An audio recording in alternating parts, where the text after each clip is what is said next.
Well, they're its essence. There's no question that without Judaism or the Judeo-Christian tradition, the West wouldn't be the West.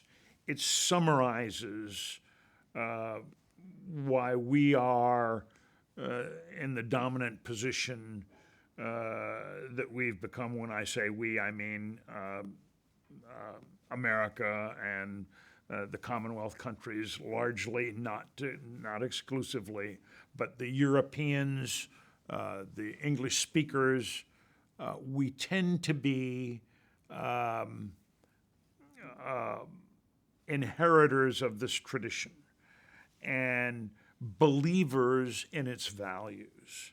And those values are what we have come to believe and embrace through our a priori knowledge and our a posteriori knowledge, and they just make the West what it is, crucially important to what we are and what we became, at least for a while.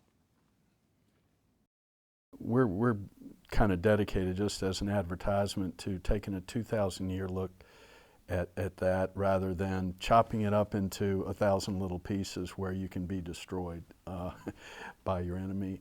Really, it's important to understand the long term there about Western history. Oakeshott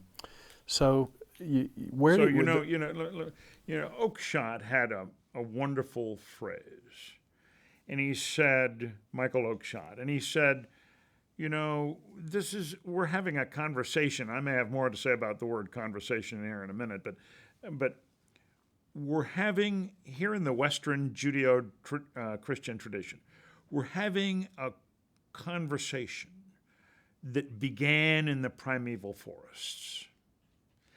And as we go along, we learn more. The conversation that we have within ourselves and with those who went before has brought us to where we are now. And the best parts of that conversation tend to be those who were operating within the Judeo-Christian tradition. That was a great corrective, though. It's actually a 4,000 or 5,000 year conversation, yeah. And it's since the beginning of recorded time. Yeah. Whenever we learn to write and have language.